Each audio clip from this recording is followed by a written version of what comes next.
Adieu. Adieu capitalisme. Adieu Occident. Nous nous sommes tant aimés, mais c'est terminé.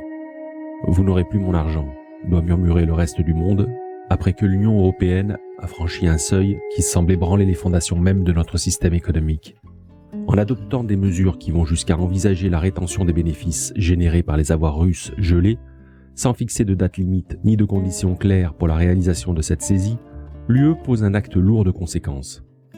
Cette démarche, bien que motivée par le désir de financer la reconstruction de l'Ukraine, soulève des questions sur la sécurité juridique et la confiance dans le marché européen.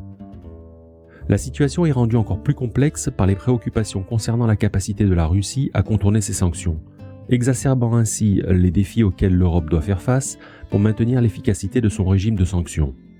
Les appels à une application plus stricte des sanctions et à une fermeture totale du marché européen aux combustibles fossiles russes témoignent de la gravité avec laquelle l'Union européenne considère la situation, mais aussi des défis pratiques et éthiques que cela implique. Cette décision, si elle est perçue comme une rupture avec les principes du capitalisme libéral sur lesquels l'Occident a prospéré, pourrait envoyer un signal négatif aux investisseurs internationaux et aux banques centrales du monde entier. La crainte que l'Europe, en agissant seule dans la saisie des actifs, puisse dissuader d'autres entités de placer leurs actifs en zone euro est réelle, mettant potentiellement en péril le rôle international de l'euro comme monnaie sûre.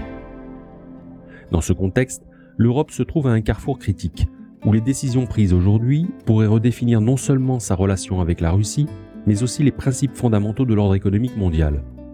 La balance entre justice, réparation et les fondements du capitalisme libéral est délicate, et les ramifications de ces actions se feront sentir bien au-delà des frontières européennes.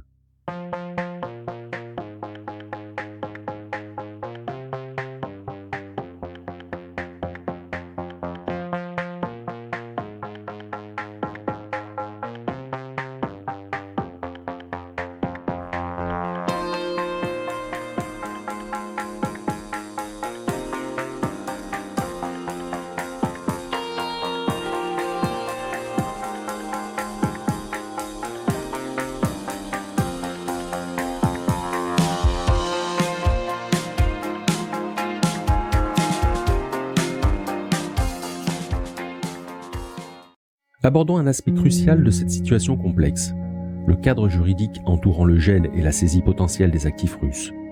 Ces mesures, bien qu'ancrées dans un édifice de loi et de régulation internationale conçu pour maintenir la paix et la sécurité globale, soulèvent d'importantes questions quant à leur impact sur la souveraineté nationale, surtout lorsqu'elles sont prises en dehors des institutions internationales établies, comme l'ONU. Les sanctions, typiquement imposées par des entités telles que l'ONU, l'Union européenne ou des pays individuels, vise à contraindre un changement de comportement en réponse à des actes jugés inacceptables. Leur légitimité découle traditionnellement de traités et d'accords internationaux. Cependant, le gel des actifs russes, principalement orchestré par des nations individuelles et des unions régionales sans une approbation explicite de l'ONU, met en lumière une dynamique complexe où la souveraineté financière et les principes du droit international sont mis à l'épreuve. La souveraineté, principe fondamental des relations internationales, stipule qu'un État a le contrôle total sur ses affaires internes, y compris sa politique économique et financière. Le gel des actifs, en immobilisant les ressources financières d'une nation ou d'entités privées sur la scène internationale, pose donc la question de savoir jusqu'où peut aller l'intervention sans violer ce principe de souveraineté. L'Union européenne, en envisageant la rétention des bénéfices générés par ces avoirs gelés, s'aventure dans une zone juridiquement et éthiquement grise. Sans date limite ni conditions claires, la frontière entre sanctions légitimes et violations potentielles de la souveraineté financière devient floue. Cela soulève des interrogations. Quels sont les critères pour la levée de ces sanctions ? Sur quelle base légale repose-t-elle spécifiquement dans ce cas ? Et comment assure-t-elle le respect des droits des États et des individus concernés ? En outre, l'adoption de mesures en dehors du cadre de l'ONU peut déstabiliser les fondations du droit international, bâties sur des siècles de diplomatie et de coopération. Cela risque non seulement d'ériger des précédents potentiellement exploitables de manière opportuniste par d'autres acteurs internationaux, mais aussi de fragmenter davantage la réponse internationale à des crises globales. Face à cette complexité, une approche équilibrée est indispensable. Elle doit tenir compte de la nécessité de répondre de manière effective aux comportements répréhensibles, tout en respectant les principes juridiques internationaux et la souveraineté des États. La question cruciale devient alors: comment l'Europe et la communauté internationale peuvent-elles naviguer entre l'urgence d'agir et l'impératif de maintenir l'intégrité du système international, qui, malgré ses imperfections, a historiquement facilité la coopération et la paix entre les nations. Ce dilemme nous amène à réfléchir profondément sur les conséquences à long terme de nos actions, non seulement en termes de justice immédiate, mais également dans leur capacité à préserver et à renforcer l'ordre mondial basé sur des règles équitables et reconnues par tous.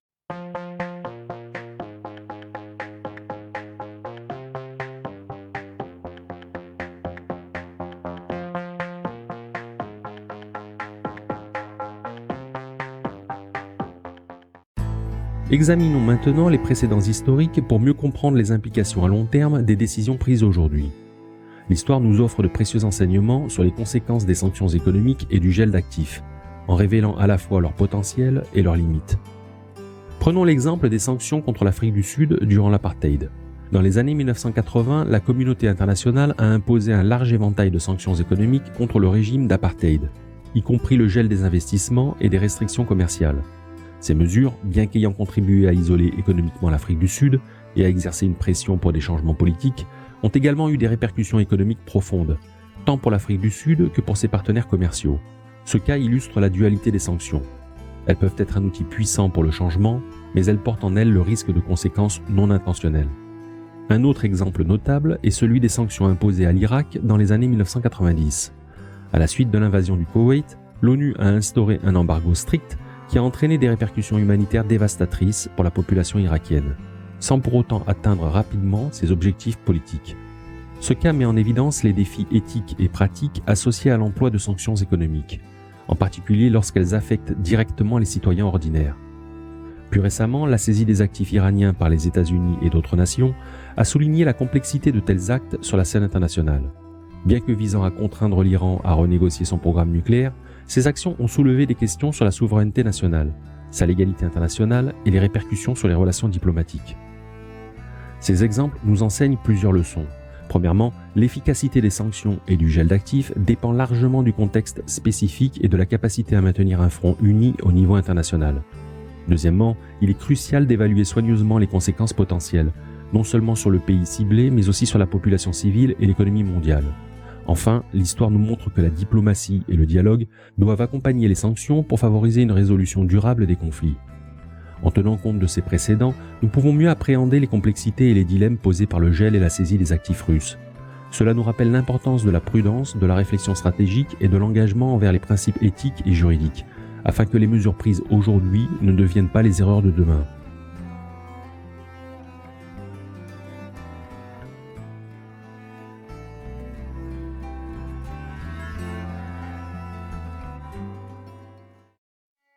La troisième partie de notre discussion, axée sur l'impact du gel et de la saisie des actifs russes sur les investissements internationaux, nous amène à un point critique, la violation du droit de propriété. Ce droit est non seulement un pilier du capitalisme, mais aussi un fondement sur lequel repose le succès historique de ce système économique. En mettant en question ce droit fondamental, la décision de l'Union européenne peut être perçue comme une remise en cause des bases mêmes du capitalisme. Le droit de propriété est essentiel dans le capitalisme, car il garantit aux individus et aux entreprises la sécurité de leurs investissements et la liberté d'entreprendre. Ce droit encourage l'innovation, la prise de risque et l'accumulation de capital, moteur du développement économique et de la prospérité. Il crée un environnement où les acteurs économiques peuvent planifier, investir et croître en confiance, sachant que leurs actifs sont protégés par la loi. La décision de geler ou de saisir des actifs, en violant ce droit fondamental, peut entraîner des répercussions profondes sur la confiance des investisseurs internationaux.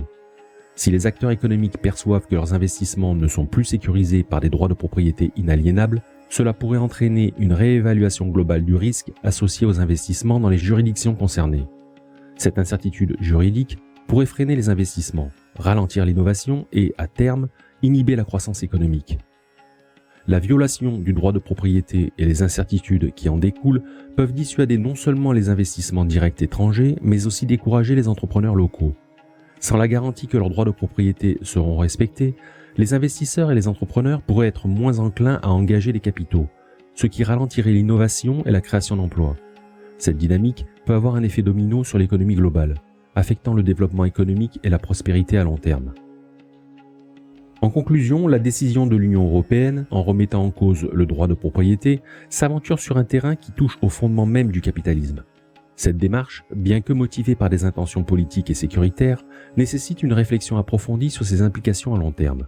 Il est impératif de trouver un équilibre entre la nécessité d'agir pour des raisons de sécurité internationale et la préservation des principes qui sous-tendent le développement économique et la prospérité mondiale. La voie à suivre doit inclure des garanties solides pour le respect du droit de propriété, afin de maintenir la confiance des investisseurs et de préserver les fondements du système économique capitaliste.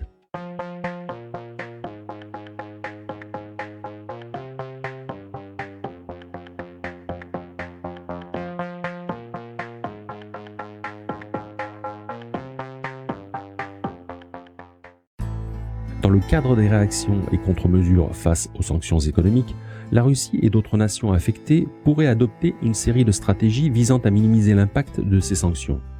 Historiquement, cela a inclus la recherche de nouveaux marchés et partenaires commerciaux, le renforcement des liens avec des nations alliées ou neutres, et l'accélération du développement de secteurs économiques internes pour réduire la dépendance envers les importations. De plus, des mesures de rétorsion directes telles que l'imposition de sanctions propres ou l'utilisation stratégique de ressources naturelles comme le gaz et le pétrole, pourraient être envisagées. Ces mesures de rétorsion ont le potentiel de transformer profondément le paysage du commerce international. L'utilisation des ressources énergétiques comme levier politique pourrait perturber les marchés mondiaux, induisant une volatilité accrue des prix qui affecterait les économies bien au-delà des pays directement impliqués. La diversification économique et la recherche de nouveaux alliés pourraient également entraîner une reconfiguration des équilibres commerciaux et encourager la formation de blocs économiques plus polarisés, menant à une fragmentation du système économique mondial. Cette fragmentation pourrait augmenter les barrières commerciales, réduire la coopération internationale et compliquer les chaînes d'approvisionnement globales, affectant la reprise économique mondiale post-pandémique. Au-delà des répercussions sur le commerce, ces dynamiques pourraient exercer une pression significative sur le système financier mondial. Les perturbations dans les flux commerciaux et les incertitudes politiques peuvent entraîner une volatilité accrue sur les marchés financiers, mettant en péril la stabilité et l'intégrité du système financier global. De plus, la recherche d'alternatives aux mécanismes de transaction traditionnels, tels que les monnaies numériques ou les accords de troc, pourrait remettre en cause le rôle des devises de réserve et des institutions financières établies, exacerbant la fragmentation du système financier mondial. Cette tendance vers la dédollarisation, avec l'adoption croissante de monnaies numériques par les banques centrales et le recours à des systèmes de paiement alternatifs, pourrait redéfinir les relations économiques internationales, menant à un paysage financier plus polarisé et potentiellement instable. Face à ces enjeux, la question du dialogue et de la diplomatie devient primordiale. Peut-on restaurer le dialogue dans un contexte de tensions croissantes et de contre-mesures potentielles ? La communauté internationale doit peser soigneusement les conséquences de toute action et réaction, cherchant à maintenir un équilibre entre les impératifs de sécurité et la nécessité de préserver la stabilité économique et financière mondiale. Il est crucial de trouver un terrain d'entente qui permette d'adresser les préoccupations de sécurité sans compromettre l'architecture économique et financière qui soutient la prospérité globale. Cette démarche exige une approche mesurée et un engagement continu en faveur du dialogue pour naviguer dans ces eaux tumultueuses, soulignant l'importance cruciale de la coopération internationale pour surmonter les défis actuels.